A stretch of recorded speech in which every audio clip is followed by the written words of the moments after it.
Assalamualaikum warahmatullahi wabarakatuh.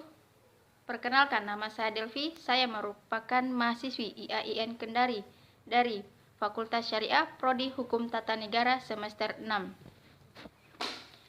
Jadi pada kesempatan video kali ini saya akan sedikit menjelaskan mengenai apa yang dimaksud dengan hakim, tugas hakim, dan fungsi hakim. Baiklah langsung saja kita simak video berikut ini.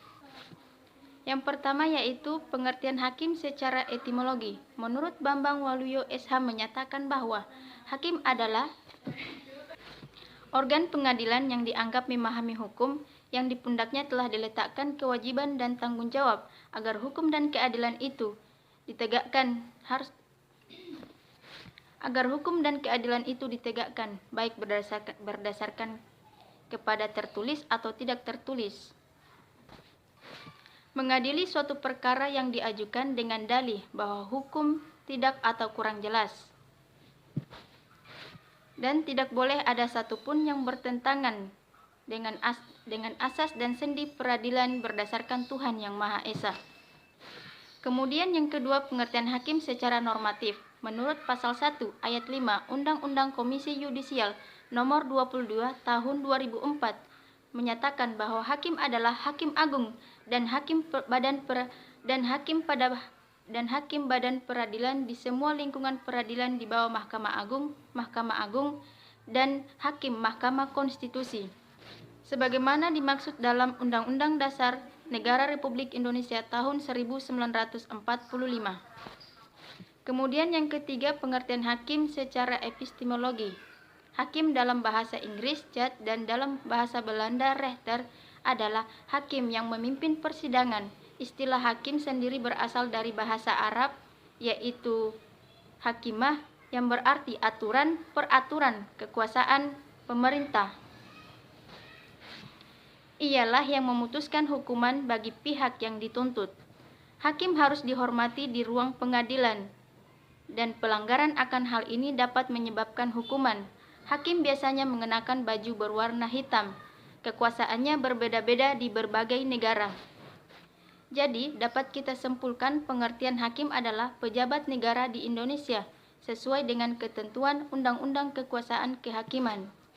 Hakim terdiri atas hakim di Mahkamah Agung Republik Indonesia dan peradilan di bawahnya serta hakim di Mahkamah Konstitusi. Saat ini terdapat 4 badan peradilan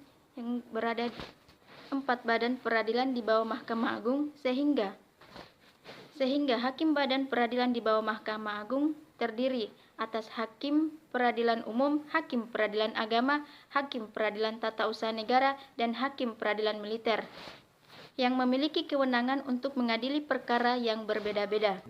Kemudian kita lanjut di fungsi hakim. Adapun fungsi hakim yaitu melakukan tugas-tugas pengawasan sebagai pengawas bidan dengan memberi petunjuk dan bimbingan yang diperlukan oleh para pejabat struktural maupun fungsional. Dalam artian fungsi hakim ialah menegakkan kebenaran sesungguhnya dari apa yang dikemukakan dan dituntut oleh pihak tanpa melebihi dan menguranginya, terutama yang berkaitan dengan perkara perdata. Sedangkan dalam perkara pidana, mencari kebenaran sesungguhnya secara mutlak tidak terbatas pada apa yang telah dilakukan oleh terdakwa, melainkan dari itu harus diselidiki dari latar belakang perbuatan terdakwa. Artinya, hakim harus mengejar kebenaran material secara mutlak dan tuntas. Kemudian yang terakhir yaitu tugas hakim, di mana tugas hakim adalah melaksanakan semua tugas yang menjadi tanggung jawabnya untuk memberikan kepastian hukum semua perkara yang masuk, baik perkara yang sudah diatur dalam undang-undang maupun yang tidak ditetapkan ketentuannya. Di sini terlihat dalam menjalankan tanggung jawabnya, hakim harus bersifat objektif karena merupakan fungsionaris yang ditunjuk undang-undang untuk memeriksa dan mengadili perkara dengan penilaian yang objektif pula, karena harus berdiri di atas kedua belah pihak yang berperkara dan tidak boleh memihak salah. Jadi itulah sedikit penjelasan video singkat kita mengenai pengertian hakim, fungsi hakim, dan tugas-tugas hakim secara umum. Kurang dan lebihnya mohon dimaafkan. Wabillahi taufiq wal hidayah. Wassalamualaikum warahmatullahi wabarakatuh.